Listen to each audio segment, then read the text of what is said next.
I'm going to kick things off by ranking the 10 greatest football players of all time for you guys today. Now, when it comes to how I made this list right here, I took everything into account. I think that my criteria for you guys is going to be very crystal clear based off of the list that I'm going to provide for you guys right here. So I don't want to waste any more time. The greatest football player of all time, number 1 is Tom Brady. Number 2 is Jerry Rice. Number 3 is Lawrence Taylor. Number 4, Deion Sanders. Number 5, Jim Brown. Number 6, Joe Montana. Number 7, Reggie White. Number 8, Calvin Johnson. Number 9, Anthony Munoz.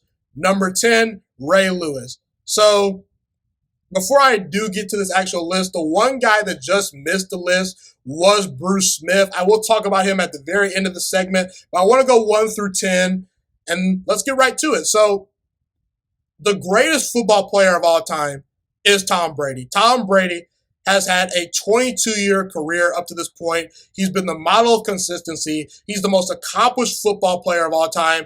If you want to go off the statistics, well, Tom Brady wins that argument. Most touchdown passes ever, most yards ever thrown by a quarterback, most touchdowns ever, point blank, period, I might add. Not just touchdowns from a quarterback, touchdowns ever, okay? Most Super Bowl wins, most Super Bowl appearances, not just among quarterbacks, but among players in NFL history. Keep in mind, people, there have only been 56 Super Bowls in the history of the NFL. Tom Brady has played in 10 of those Super Bowls. That's astonishing.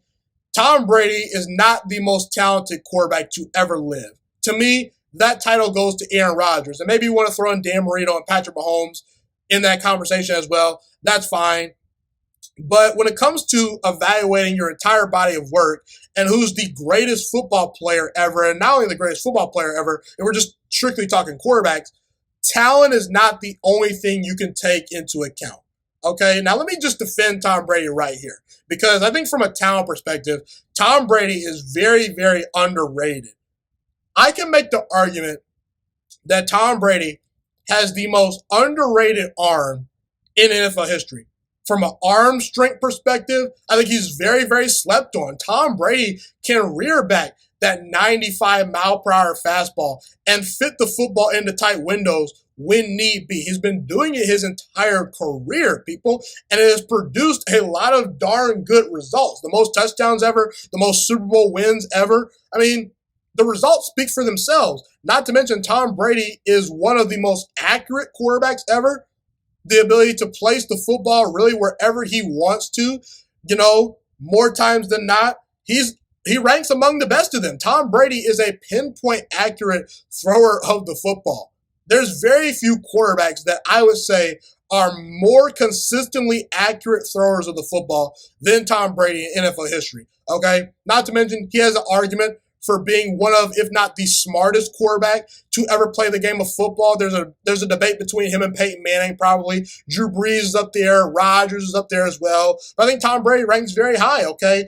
And not to mention, in the biggest moments, Tom Brady consistently elevated under pressure and got it done when the stakes were the highest. I think Tom Brady is by far and away the best football player of all time, at least the greatest football player of all time when we're taking into account everyone's body of work. The fact that he was able to win a Super Bowl in Tampa Bay without Bill Belichick really solidifies this argument that much more. Tom Brady is the greatest football player that has ever lived. Number 2 for me is Jerry Rice. Now, I have Tom Brady ahead of Jerry Rice just because Jerry Rice and Tom Brady have very similar longevity in that both of them played over 20 years and both of them were great until the end. We don't know how Tom Brady is going to look at his final NFL season, but up to this point, Tom Brady, even at age 40 plus years old, Tom Brady is still in the MVP conversation year in and year out. He's still winning Super Bowls, okay? Same thing with Jerry Rice. Jerry Rice was a great player up until he was 40 years old, people. He's a 10-time first-team All-Pro, the most all-time, a 13-time Pro Bowler. He at one point had 11 straight 1,000-yard seasons. He's a 3-time Super Bowl champion and a Super Bowl MVP. He was able to win 1 Super Bowl MVP, like I said. He's the best route runner of all time for my money. He arguably has the best hands ever, meaning he rarely dropped passes. Jerry Rice just always found a way to get open. He's an amazing deep threat. He was unbelievable in the open field, and he's the most productive wide receiver to ever live. But when you tell the story of the NFL, I think Tom Brady has the edge. That's why I have Tom Brady as the greatest football player of all time and not Jerry Rice. But for my money, Jerry Rice is the greatest football player of all time, not named Tom Brady. Number 3 for me is Lawrence Taylor. I understand that Lawrence Taylor only played 13 years in the NFL, which is actually kind of low compared to the Jerry Rices and Tom Brady's of the world. But the guy is a 3-time Defensive Player of the Year award winner. That is tied for the most ever. He won Defensive Player of the Year as a rookie. He's the last defensive player to win league MVP, which says a lot because not only were they saying was Lawrence Taylor the best defensive player in the league, at one point he was arguably the best player in all football. That was not even up for debate. If it were not for Jerry Rice and Tom Brady coming along, Lawrence Taylor is the greatest football player to ever live, okay? He's a 2-time Super Bowl champion, 10-time Pro Bowler, 8 times he was first-team All-Pro, and from a talent perspective, I don't think there's an edge rusher out there that comes close to his combination of rare size, speed, burst off the edge, agility, just being an athletic freak. I mean, this guy, he was unbelievable. He's the 3rd greatest football player of all time, in my opinion. Number 4, Deion Sanders. Deion Sanders is by far and away the best cornerback in NFL history. He was so fluid. He had no weaknesses to his game. An amazing ball hawk, incredible instincts at the cornerback position. He just had a natural feel for how to play corner and unbelievable speed. I think his best trait is his recovery speed and his big play ability, meaning even when Deion Sanders maybe got beat, which was very rare, he was able to recover and make up for that and still break up passes and lock people down. And he's just a big play waiting to happen at defensive back. If you test Deion Sanders over and over again, eventually he'll figure that wide receiver out. He'll figure that quarterback out, and he will make a game-changing play. He did that his entire career. The classic battles, we've seen him face Jerry Rice and Michael Irvin and those guys, and they got him more times than not sometimes because they're great players as well. They get paid big bucks too, but more times than not, Deion Sanders was able to hold his own and even win those battles. He won 2 Super Bowls with the 49ers and Cowboys. He was able to win a Defensive Player of the Year award at some point. At one point in his career, pardon me, I can't talk today. But yeah, Deion Sanders, 4th greatest football player of all time. Now, the number 5 and 6 spot to me, these were heavily debated, in my opinion, okay? I really struggle with this. I put Jim Brown at number 5, and I put Joe Montana at number 6. I gave Jim Brown the slight edge, and by the way, Jim Brown's a running back. Joe Montana's a quarterback. So for all you people saying, oh, you only rank Tom Brady number 1 because he's a quarterback. No, because right here you see I have several players that don't play quarterback that I have ranked ahead of Joe Montana, okay? So Jim Brown, to me, when just comparing him to Joe Montana, their body of work, if I was rating just how high of a level they played when they were playing, I think most years Jim Brown played at a higher level at his position than Joe Montana. That was the deciding factor for me. Most years, Jim Brown was a clear-cut 99 overall player at his position if I were to do a Madden rating.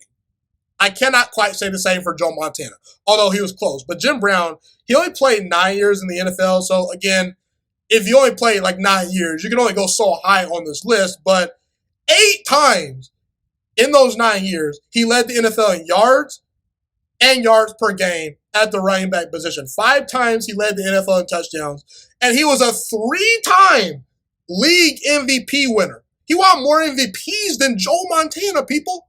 So again, people were not only saying, man, Jim Brown is by far and away the best running back in the NFL when he was playing. They were also saying he's the best player in the NFL. And it wasn't just for 1 or 2 seasons. It was for a good stretch of time. He was arguably the best player in the NFL.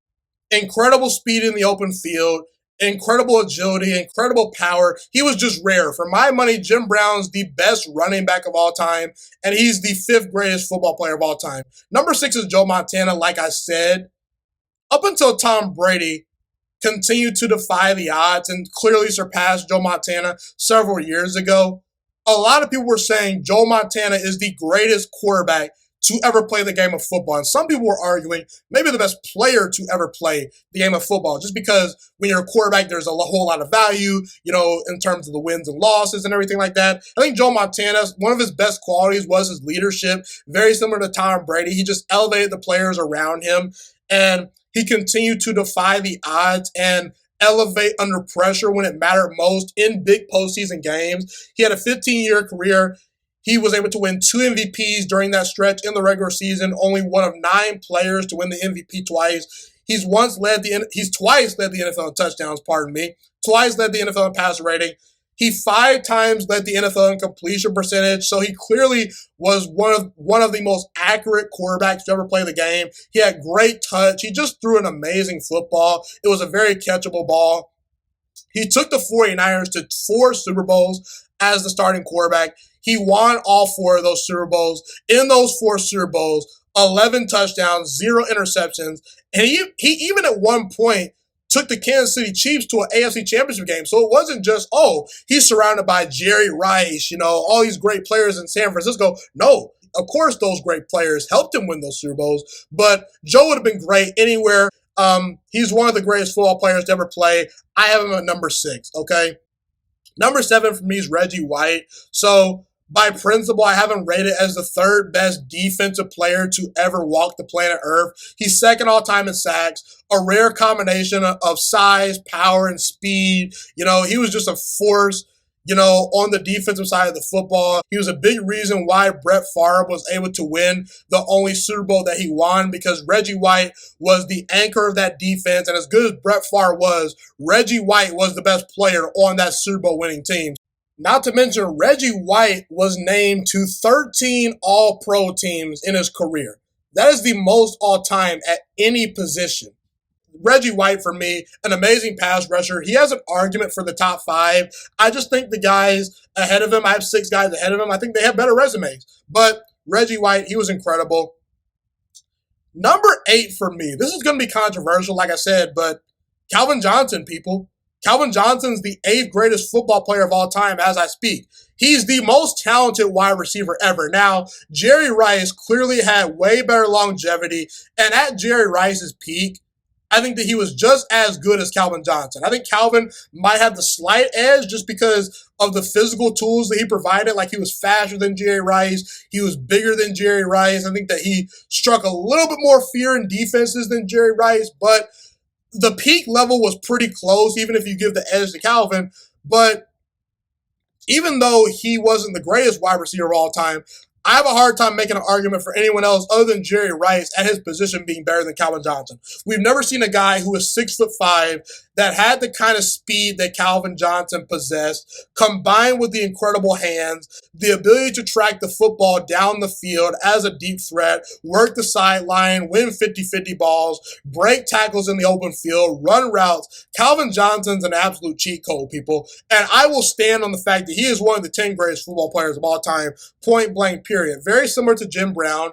He only played 9 years in the NFL, but in those 9 years, he was amazing. 7 1,000-yard seasons. He still holds the record for most yards in a single season. Cooper Kupp came very close to breaking that record this past year, but Calvin Johnson still holds the record. He was clearly and by far and away the best wide receiver in the entire NFL, at least for a 5-year stretch, in my opinion. He gets the number 8 spot for me on the greatest football players of all time list. Number 9 is Anthony Munoz, the offensive lineman for the Cincinnati Bengals. He's most known for that. Now, when judging offensive linemen, it was very hard for me when looking at who might make the cut for the top 10. So here are some things I looked at for Anthony Munoz. First of all, he was super duper durable as a player. He only missed 3 games in his career due to injury. He's on the 1980s All-Decade team. He's one of the most athletic offensive linemen to ever play the game of football. Anthony Munoz, among offensive linemen, has the most all-pro selections of all time. When players were voting who was the best at their position, more times than not, Anthony Munoz got the most votes out of any offensive lineman ever if you're just taking into account all pro selections. I like to look at that more so than Pro Bowls just because I think Pro Bowls sometimes are dictated by the fan voting and things like that. And it's a good representation, but not the most accurate representation. You know, the first team and second team and third team all pro selections are really the selections I value the most because voters are truly voting on who rated the highest at their position. And keep in mind, Larry Allen, who a lot of people would consider maybe to be the greatest offensive lineman of all time. Personally, I have Anthony Munoz, like I just mentioned. He's only got 6 all-pro selections compared to Munoz's 11 all-pro selections, which is the most all-time for an offensive lineman. He was an incredible athlete. He moved around super-duper well for his size. I think he's the best offensive lineman of all time, taking everything into account, and I have him rated as the 9th greatest football player of all time. He nearly had perfect technique. He often ran the no-huddle offense, and sometimes they would even move him to tight end because he was such an athletically gifted player. So for me, he's at number 9. Ray Lewis. Ray Lewis is the 10th greatest football player of all time to me at this moment as I speak. He's the greatest middle linebacker of all time. Now, there might be some middle linebackers out there that are more talented than Ray Lewis, but to me, he has an argument for being the most talented middle linebacker ever, and his resume is the best out of all middle linebackers ever, and his resume is good enough to be in the top 10. A 17-year career, 12 Pro Bowl appearances, 2-time Defensive Player of the Year award winner, a 2-time Super Bowl champion. He was the anchor of one of the greatest defenses of all time, the 2000 Ravens. He holds the NFL record for total tackles, the most solo tackles, and the most tackles in a season. And again, when you're taking into account what a linebacker does, in the end, can you tackle people in the open field? And Ray Lewis, he did that about as good as anyone out there. He had incredible leadership qualities, an incredible football IQ. He was as strong as a bull, people. Okay, he may not have been the fastest linebacker, but he was one of the strongest linebackers ever. He would hit you hard. Okay, I think he had underrated speed as well, sideline to sideline. You know, and I think that Ray Lewis, from a leadership perspective, from a resume perspective, from how good he was at his peak, from that perspective, he deserves to be on this list. Now, I hate the fact that I had to leave Bruce Smith off this list, but he's the one honorable mention I just want to talk about briefly, okay? He's the all-time sacks leader. I get that. He was an 8-time first-team All-Pro. He had a 19-year career. However, I just simply think that everyone above him has slightly better resumes or were a little bit better at their peak. It was one or the other. That's the biggest reason why he didn't make the cut. And I understand he's the all-time leader in sacks, okay, but very similar. You know, I'll use a basketball analogy really quickly. Kareem Abdul-Jabbar is the all-time leader in points scored in the NBA. LeBron James might pass him eventually very, very soon. That does not mean they're a greater player all time, in my opinion, than Michael Jordan, just because I take everything into account, not just one single thing. So just because you have the most, sacks all time, the most yards all time, the most touchdowns all time, I don't just simple it down to that. I take everything into account. And I just think that if we were to tell the NFL story, I think that the 10 guys I have ahead of Bruce Smith on this list, they hold a little bit more significance to the story of the NFL. But he was an incredible player. I wanted to talk about him.